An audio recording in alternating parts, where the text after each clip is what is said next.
Nous commençons d'abord par les territoires de Calais, plus précisément dans la cité de Minova, où la situation reste confuse avec ce soulèvement de la population contre les rebelles du M23 et leurs alliés qui occupent cette ville il y a de cela donc quelques mois. Alors, qu'est-ce qui se passe dans cette cité? Une cité qui est à 40 kilomètres de la ville de Goma. Ce matin, alors qu'il y a toujours eu donc l'habitude de faire les travaux communautaires qu'on appelle ça Longwan Kiswahili. Alors, il y a un jeune garçon répondant au nom de Inosa qui a donc perdu sa vie, et ce sont les rebelles qui sont pointés du doigt d'avoir donc tiré à bout portant sur ces garçons d'Ino de Innocent. Et c'est ainsi que la population aussi se révolte pour dire non et pour demander le départ des rebelles du M23 et leurs alliés. La situation reste tendue ce samedi 2 août dans la cité de Minova, en territoire de Calais. Là, nous sommes sur la route nationale numéro 2, Goma-Bukavu. D'ailleurs, vous allez voir les images parce qu'il y a même des voix, des témoignages. Des sources locales indiquent que tout a commencé lorsque les présumés rebelles M23 et leurs alliés ont tiré à bout portant sur un jeune garçon du nom de Innocent alors qu'il n'avait rien fait. La population n'a pas tardé de se soulever contre ces rebelles du M23 soutenus par le Rwanda qui occupent cette cité jusqu'à boycotter les travaux communautaires que ces rebelles imposent chaque samedi. Vous devez retenir que cette population, en tout cas, dit non aux travaux forcés.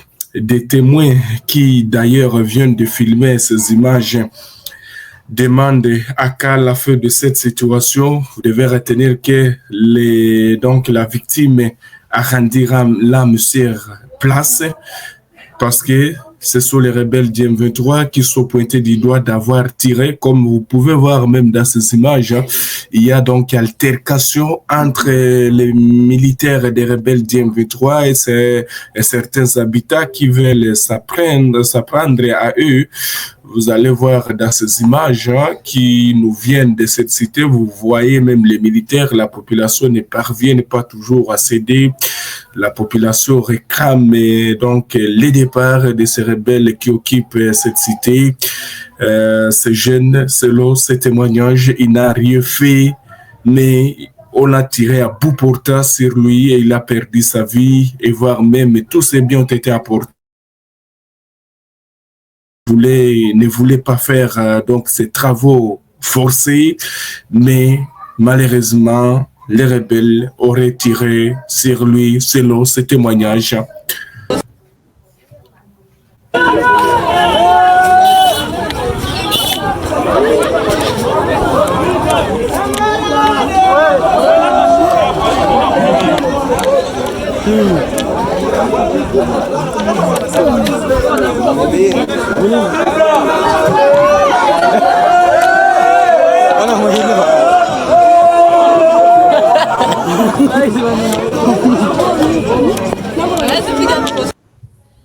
Voilà, donc on va voir encore cette deuxième image toujours de cette cité où la situation jusque-là reste confuse suite à ce soulèvement de la population contre les rebelles et après cet acte contre un habitat de la place.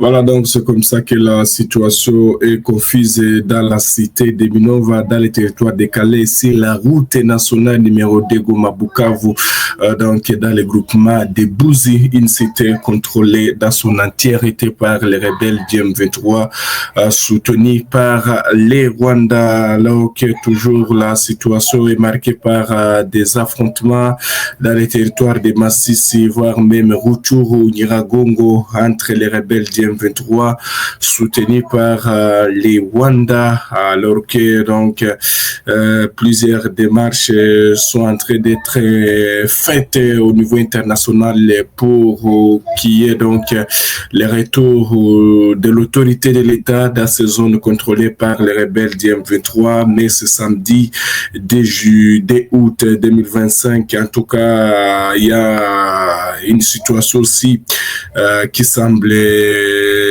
donc qui laisse croire que des affrontements pourraient encore éclater dans les heures qui suivent, surtout dans les territoires de Walikale. Au Iniva, qu'est-ce qui se passe? En tout cas, il y a donc les rebelles du M23 qui continuent à renforcer leur position en vue donc de lancer des offensives sur Pinga. Voilà, donc ce matin, nous venons à peine de recevoir cette information auprès des sources donc locales. Ce samedi 10 juillet, dans la nuit, les rebelles du M23 et leurs alliés ont quitté Bouléoussa, Bouléoussa avec plusieurs civils capturés qui transportaient les munitions et nourriture en direction donc aux alentours de Pinga dans le territoire de Walikale, de Bouléoussa à Pinga. Il n'y a pas une route praticable où les véhicules peuvent passer. C'est ainsi que les rebelles chercheraient donc à capturer certains civils pour les aider à transporter leurs munitions. C'est ce que nous apprenons, chers téléspectateurs, auprès donc des sources locales. Toutes les sources, en tout cas, ne cessent d'affirmer cela et appellent donc au gouvernement congolais d'être vigilant, car un assaut de rebelles pourrait être lancé sur Pinga. Vous devez retenir que les Wazalendo ont réussi encore à repousser et déjouer plusieurs attaques de rebelles du M23 et leurs alliés autour de Pinga, surtout dans le village de Tchandjikiro et Buhimba. Je vous le disais même hier. Alors, vous devez retenir que Pinga reste sous contrôle des résistants Wazalendo et des forces armées de la République démocratique du Congo, au cas où les rebelles du M23 donc lanceront les offensives et ainsi ils seront en train de violer donc le cessez-le-feu signé dans l'accord de principe le 19 juillet. D'ailleurs, les rebelles qui cherchent toujours à occuper de nouvelles localités. De l'autre côté, donc, les forces armées de la RDC ont été instruites par leur hiérarchie de ne pas lancer les offensives en vue de donner donc la chance au processus des pays qui y sont en train de se passer du côté de Doha et au niveau du Qatar, voulez dire au niveau du Qatar et Doha et au niveau de Washington. Et comme on reste toujours dans le territoire de Walikale, je vous le disais même hier, Bouléoussa, il y a toujours les habitants qui continuent à fuir les affrontements de rebelles du M23 soutenus par les Rwandais et les résistants Wazalendo. Alors, lorsque nous parlons toujours de cette situation et lorsque nous parlons de ces combats, ce sont les habitants qui deviennent les premières victimes. Avec ces femmes éventrées, ces prêtres tués dans leur sacristie, un sanctuaire profané. Ces Makobola, endeuillés le dernier jour de l'an 1998, 500 âmes fauchées au seuil d'une nouvelle année.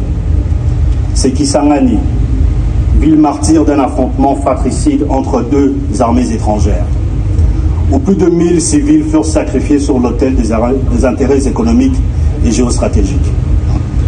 C'est Béni, où la machette devint le langage des terreurs.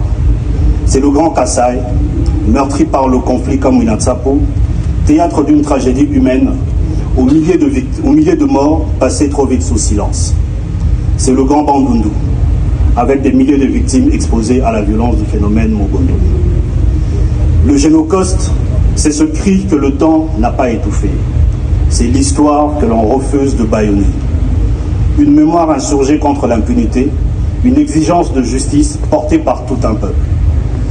C'est aussi toutes ces femmes violées, mutilées, brûlées, dont les corps portent les stigmates de la barbarie dont les silences hurlent encore. Ce sont tous ces enfants devenus orphelins, leur rire volé, leur avenir fracturé qui grandissent avec le poids d'un passé qu'ils n'ont pas choisi. Ce sont ces villages silencieux, vidés de leur âme, que la violence a transformés en cimetières anonymes. Le Génocoste, c'est cette tragédie plurielle.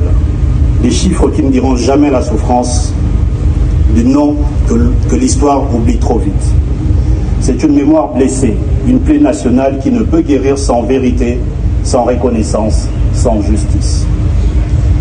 Le Génocoste, c'est le démantèlement brutal des liens qui nous unissent. Famille, langue, culture et mémoire.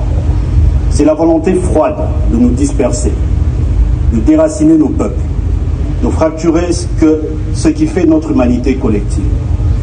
Ces atrocités ne relèvent pas seulement de la violence physique, elles visent notre essence, notre droit d'exister en tant que communauté souveraine et digne. C'est l'identité qui s'efface sous les cris, les richesses confisquées dans le sang, les terres vidées de leurs gardiens pour que d'autres s'en emparent sans légitimité. C'est l'histoire qui bégait sous le poids du pillage, une tragédie qui se perpétue dans le silence, trop souvent complice de ceux qui savent mais ne parlent pas. Le Génocoste, ce n'est pas qu'un chapitre passé, c'est une tragédie en cours. Des millions de nos compatriotes, pris dans les affres d'un quotidien marqué par l'occupation, l'errance et la peur, en sont les témoins vivants, dans les territoires sous le joug des forces négatives des RDF et de l'AFC M23. Cette journée est aussi la leur, celle des déplacés, des veuves de guerre, des enfants déscolarisés, des terres pillées sous silence diplomatique. C'est pour eux que la nation se lève, qu'elle résiste à l'amnésie planifiée, qu'elle proclame « Nous ne l'oublions pas, nous ne les abandonnons pas ». Nous sommes arrivés à la fin de cette édition. Merci à vous de nous avoir suivis jusqu'ici. Si vous avez apprécié ces contenus, n'oubliez pas de vous abonner à notre chaîne, d'activer la cloche de notification pour ne rien manquer de nos prochaines vidéos. Likez et partagez cette vidéo. On se retrouve très prochainement. À bientôt.